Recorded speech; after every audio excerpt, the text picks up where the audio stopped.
ನೋಡಿ ವೀಕ್ಷಕರೇ, ಇವತ್ತು ನಮ್ಮ ಕೊನೆಗೋಡು ಗ್ರಾಮಕ್ಕೆ ಬಂದಿದ್ದೇವೆ. ನಮ್ಮ ಕುದುರೆಮುಖ ಪೊಲೀಸ್ ಠಾಣಾಧಿಕಾರಿಗಳಾದ ಲೋಕೇಶ್ ಅವರು ಕೂಡ ಮತ್ತು ಇಲ್ಲಿ ಸ್ಥಳೀಯರು ಕೂಡ ಇದ್ದಾರೆ.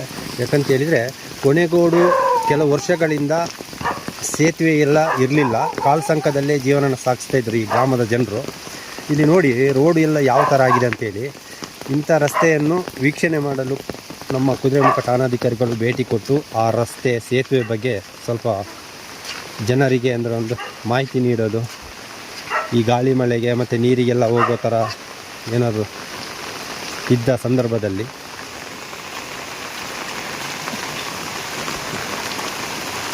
ಏನು ದೊಡ್ಡ ಮಟ್ಟ ಅನಾಹುತ ಆಗಬಾರ್ದು, ಅದಕ್ಕೋಸ್ಕರ ಮುನ್ನೆಚ್ಚರಿಕೆಯಾಗಿ ಅವರು ಈ ಭಾಗದ ಒಂದು ಜನರ ಸಮಸ್ಯೆಗಳ ಬಗ್ಗೆಯೂ ಕೂಡ ಒಂದು ಮಾಹಿತಿ ಕೂಡ ನೀಡಲಿಕ್ಕೆ ಬಂದಿದ್ದಾರೆ.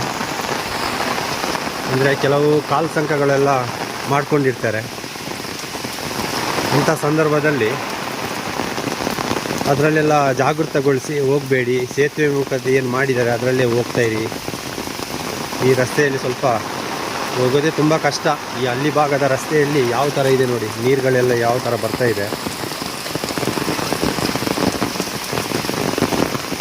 ಇಲ್ಲಿ ನಮ್ಮ ಕೊನೆಗೋಡು ಗ್ರಾಮಗಳಿಗೆ ರಸ್ತೆ ಅಂದರೆ ಇದೆ, ಈ ರಸ್ತೆ ಮುಖಾಂತರನೇ ಹೋಗಬೇಕು. ಈ ರಸ್ತೆಯಲ್ಲಿ ಕೆಲವೊಂದು ಸಂದರ್ಭದಲ್ಲಿ ಕೂಡ ಮೃತದೇಹ ಹೊತ್ಕೊಂಡು ಹೋಗುವಂಥ ಪರಿಸ್ಥಿತಿ ಕೂಡ ಇತ್ತು. ಇತ್ತೀಚಿನ ಸರ್ಕಾರದಲ್ಲಿ ಸ್ವಲ್ಪ ಅನುದಾನ ಎಲ್ಲ ಇಟ್ಟ ಮೇಲೆ ಮತ್ತು ಈ ಭಾಗಕ್ಕೆ ನಮ್ಮ ಮಾನವ ಹಕ್ಕು ನ್ಯಾಯಾಧೀಶರು ಕೂಡ ಭೇಟಿ ನೀಡಿದ್ದಾರೆ. ಆದರೂ ಇತ್ತೀಚಿನ ದಿನಗಳಲ್ಲಿ ಒಂದು ಕಿರು ಸೇತುವೆ ಮತ್ತು ಇನ್ನೊಂದು ದೊಡ್ಡ ಸೇತುವೆ ಕೂಡ ನಿರ್ಮಾಣ ಮಾಡಿದ್ದಾರೆ. ಅದು ಕೊನೆಯ ಹಂತದಲ್ಲಿದೆ. ಈಗ ಅದನ್ನೇ ವೀಕ್ಷಣೆ ಮಾಡಲು ನಮ್ಮ ಕುದುರೆಮುಖ ಠಾಣಾಧಿಕಾರಿಗಳು ಸ್ಥಳಕ್ಕೆ ಭೇಟಿ ನೀಡಿ ಇಲ್ಲಿನ ಜನರಿಗೆ ಒಂದು ಮಾಹಿತಿ ಕೂಡ ನೀಡ್ತಾರೆ. ನೀವು ಇಂಥ ರಸ್ತೆಯಲ್ಲೇ ಸ್ವಲ್ಪ ಜಾಗೃತಿಯಾಗಿ ಓಡಾಡಿ, ಮತ್ತು ಮರದ್ದು ಅಡಿಕೆ ಮರಗಳನ್ನೆಲ್ಲ ಹಾಕಿ ಅದರಲ್ಲೆಲ್ಲ ಹೋಗಕ್ಕೆ ಹೋಗಬೇಡಿ ಅಂತ ಒಂದು ಮಾಹಿತಿ ಕೂಡ ನೀಡಲಿದ್ದಾರೆ. ಅವರನ್ನು ಕೂಡ ನಮ್ಮ ಜೊತೆ ಇದ್ದಾರೆ. ನೋಡುವ ಏನೇನೆಲ್ಲ ಆಗುತ್ತೆ ಈ ರಸ್ತೆಯಲ್ಲಿ ಯಾವ ಥರ ಇದೆ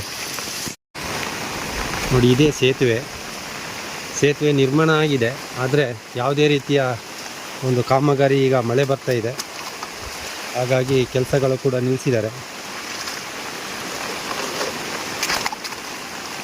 ಒಂದು ಕಡೆಯಿಂದ ಈ ಹಳ್ಳದಲ್ಲಿ ನೀರು ಜಾಸ್ತಿ ಕೂಡ ಆಗಿದೆ ನೋಡಿ. ಇದರಲ್ಲೇ ಹೋಗಬೇಕು. ಕಳೆದ ವರ್ಷದಲ್ಲಿ ನಾನು ಏನು ನಿಮಗೆ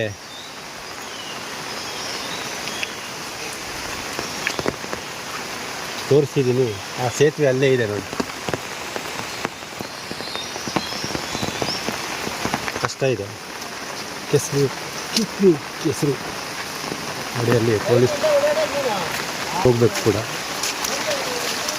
ನೋಡಿ. ಸುಮಾರು ನಾವೊಂದು 2-3 ಕಿಲೋಮೀಟ್ರ್ ನಡ್ಕೊಂಡು ಬಂದಿದ್ದೀವಿ ಈ ರಸ್ತೆಯಲ್ಲಿ. ನಾವು ನಮ್ಮ ಕುದುರೆಮುಖ ಪೊಲೀಸ್ ಠಾಣಾಧಿಕಾರಿಗಳು ಕೂಡ ಜೊತೆಯಾಗಿ ಅಲ್ಲಿ ಭಾಗದ ಸಮಸ್ಯೆಗಳನ್ನು ಅವರು ನೋಡಿದ್ದಾರೆ. ಇಂಥ ಭಾಗದಲ್ಲಿ ಈ ಥರ ನೀವು ದಾರಿ ಇದೆಯಾ ಅಂತ.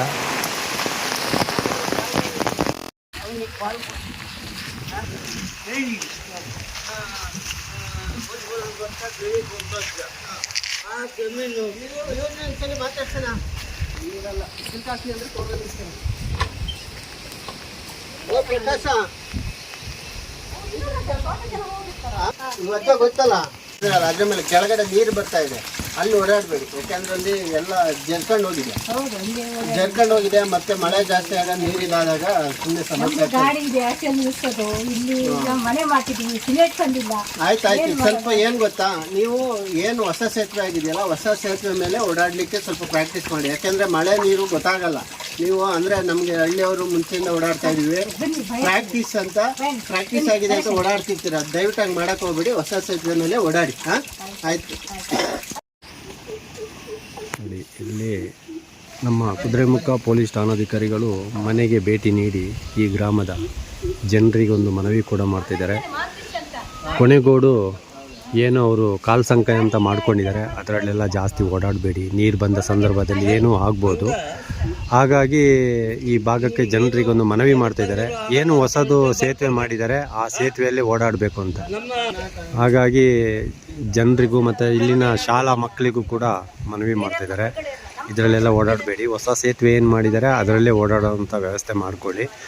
ಏನೇ ಸಂದರ್ಭದಲ್ಲೂ ತುರ್ತು ಸಂದರ್ಭದಲ್ಲೂ ನಮಗೆ ಕರೆ ಮಾಡಿ ಅಂತ ಒಂದು ಮಾಹಿತಿಯನ್ನು ಕೂಡ ಮನೆಯಲ್ಲಿ ಅಂದರೆ ಈ ಭಾಗದ ಗ್ರಾಮದ ಜನರಿಗೆ ಮನವಿ ಮಾಡ್ತಿದ್ದಾರೆ.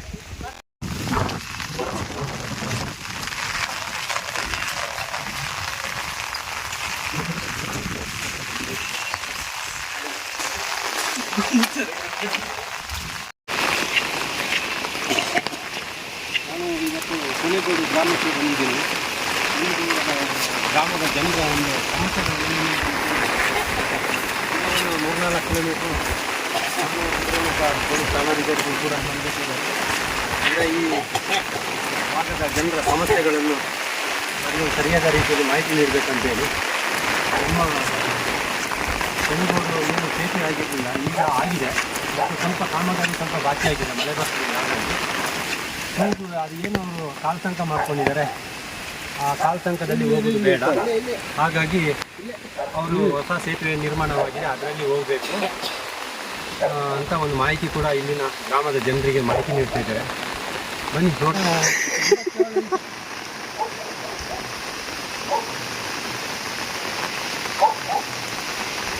ಎಷ್ಟು ಕಷ್ಟ ಇದೆ ಅಂತ ಹೇಳಿದರೆ, ಅಲ್ಲಿ ಭಾಗದ ಜನರ ಒಂದು ಮನೆಗಳಿಗೆ ಭೇಟಿ ನೀಡುವುದೇ ಒಂದು ಖುಷಿ.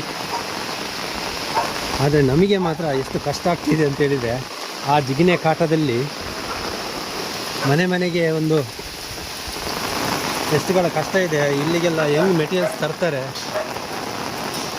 ನೋಡಿ, ಸುತ್ತ ತೋಟಗಳು, ಕೃಷಿ ಏನು ಮಾಡ್ಕೊಂಡಿದ್ದಾರೆ ಹಳ್ಳಿ ಭಾಗದ ಜನರು.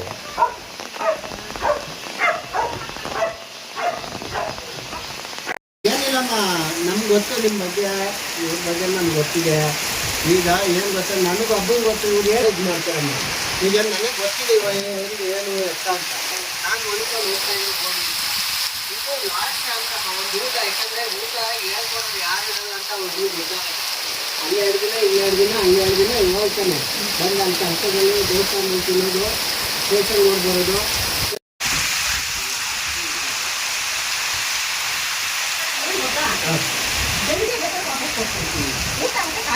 ಅವನು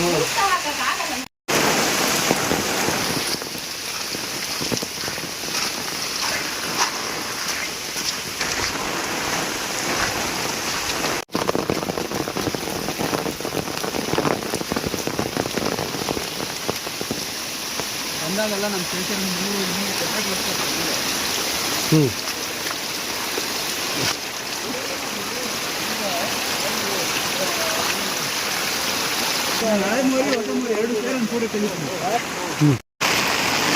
ತೋರ್ತಾ ಇದ್ದೀನಿ. ಹೊಸ ಸೇತುವೆ ಇದು ಪಕ್ಕದಲ್ಲೇ ಇರುವಂಥ ಅಡಿಕೆ ಮರದಲ್ಲಿ ಹಾಕಿರುವಂಥ ಸೇತುವೆ ಇದೆ ನೋಡಿ. ಅಲ್ಲಿ ಪಕ್ಕದಲ್ಲಿ ಎಷ್ಟು ನೀರು ಹೋಗ್ತಾ ಇದೆ ಅಂತೇಳಿ. ಹೌದು, ಅಡಿಕೆ ಕನ್ಸುತ್ತೆ, ಅಲ್ಲೇ ಬೇರೆ ಕೊರ್ದೋಗಿದೆ ನೀರು ಬರೋ ರಭಸಕ್ಕೆ. ದಯವಿಟ್ಟು ಈ ಭಾಗದ ಜನರು ಅಷ್ಟೇ ಹೊಸ ಸೇತುವೆ ಏನು ಮಾಡ್ಕೊಂಡಿದ್ದಾರೆ ಆ ಸೇತುವೆಯಲ್ಲೇ ಓಡಾಡೋ ಅಂಥ ವ್ಯವಸ್ಥೆ ಮಾಡಿ. ದಯವಿಟ್ಟು ಈ ಕಾಲ್ಸಂಕದಲ್ಲೆಲ್ಲ ಹೋಗೋಕ್ಕೆ ಹೋಗಬೇಡಿ, ಯಾಕಂದರೆ ಅಲ್ಲಿ ಪಕ್ಕದಲ್ಲಿ ಜರಿತನೇ ಇದೆ ನೀರು ಬರುವ ರಭಸಕ್ಕೆ. ಇವತ್ತು ನಮ್ಮ ಕುದುರೆಮುಖ ಠಾಣಾಧಿಕಾರಿಗಳು ಕೂಡ ಈ ಸ್ಥಳಕ್ಕೆ ಭೇಟಿ ನೀಡಿ ಇಲ್ಲಿನ ಜನರಿಗೆ ಒಂದು ಕೂಡ ಮನವಿ ಮಾಡ್ತಾಯಿದ್ದಾರೆ. ದಯವಿಟ್ಟು ಈ ಕಾಲ್ಸಂಕದಲ್ಲಿ ಓಡಾಡಬೇಡಿ, ಹೊಸ ಸೇತುವೆ ಏನು ನಿರ್ಮಾಣ ಮಾಡಿದ್ದಾರೆ ಅದರಲ್ಲಿ ಓಡಾಡಿ ಅಂತ. ದಯವಿಟ್ಟು ಇದನ್ನು ಅವರು ಹೇಳೋದು ಒಳ್ಳೆಯದಕ್ಕೆ. ಈ ಗ್ರಾಮದ ಜನರು ನಾವೇ ನೋಡ್ತಾ ಇದ್ದೀವಿ, ನಿಮಗೆ ಬಲಭಾಗದಲ್ಲಿ ಏನು ಕಾಣಿಸ್ಕೊಂಡು ನೀರಿನ ರಭಸ ಯಾವ ಥರ ಇದೆ ಅಂತ. ಹೊಸ ಸೇತುವೆ ನಿರ್ಮಾಣ ಮಾಡಿರೋದು, ಸುತ್ತಲೂ ನೀರು ಬರ್ತಾ ಇದೆ. ನಾನು ಇನ್ನು ಮುಂದಕ್ಕೆ ಆ ರಸ್ತೆ ಬಗ್ಗೆಯೂ ನಾನು ತೋರಿಸ್ಕೊಂಡು ಹೋಗ್ತೀನಿ, ಸೇತುವೆ ಬೇರೆ ತೋರಿಸ್ತೀನಿ. ನೋಡಿ, ಈ ಸೇತುವೆಯಲ್ಲಿ ಓಡಾಡೋದು ತುಂಬ ಕಷ್ಟ. ನೀರಿನ ರಭಸ ತೋರಿಸ್ತಾ ಇದ್ದೀವಿ ನೋಡಿ, ಇದೆಲ್ಲ ಕೊಟ್ಟೋಗಿದೆ. ದಯವಿಟ್ಟು ಇದರಲ್ಲೆಲ್ಲ ಬರಕ್ಕೆ ಹೋಗಬೇಡಿ.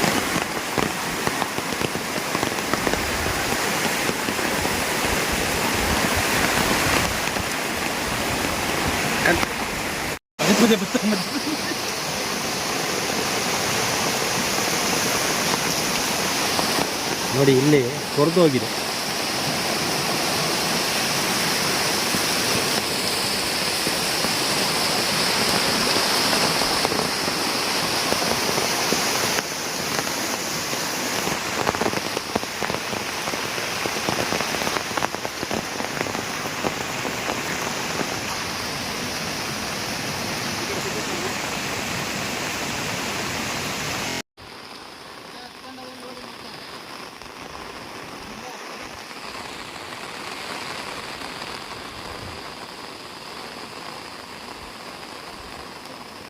ನೋಡಿ ಇಲ್ಲಿ ಗೋಡೆ ಪಲ್ಟಿ ಆಗಿದೆ ಇಲ್ಲಿಂದ ಇಲ್ಲ ಇಲ್ಲ ಈ ಕಡೆ ಪಲ್ಟಿ ಆಯ್ತು ಈ ಕಡೆಗೆ ಇತ್ತು ಲೈನಿಂದ ಇಟ್ಟಿಗೆ ಇಲ್ಲೇ ನೋಡಿ ಗಡ್ಡೆ ಇಲ್ಲೇ ಇದೆ.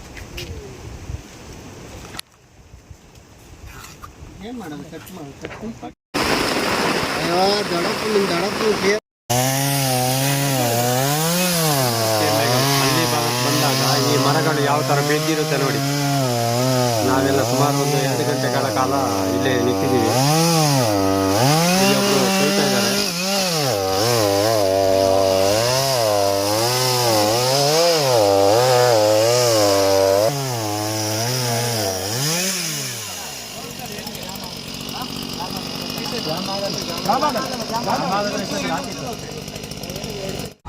ವಿಡಿಯೋ ನೋಡಿದ್ದಕ್ಕೆ ಧನ್ಯವಾದಗಳು. ಮುಂದಿನ ವಿಡಿಯೋದಲ್ಲಿ ಸಿಗೋಣ. ಕ್ಷಣ ಕ್ಷಣದ ಸುದ್ದಿಗಾಗಿ ವೀಕ್ಷಿಸಿ ನ್ಯೂಸ್ ಕರ್ನಾಟಕ, ಸದಾ ನಿಮ್ಮ ಜೊತೆ.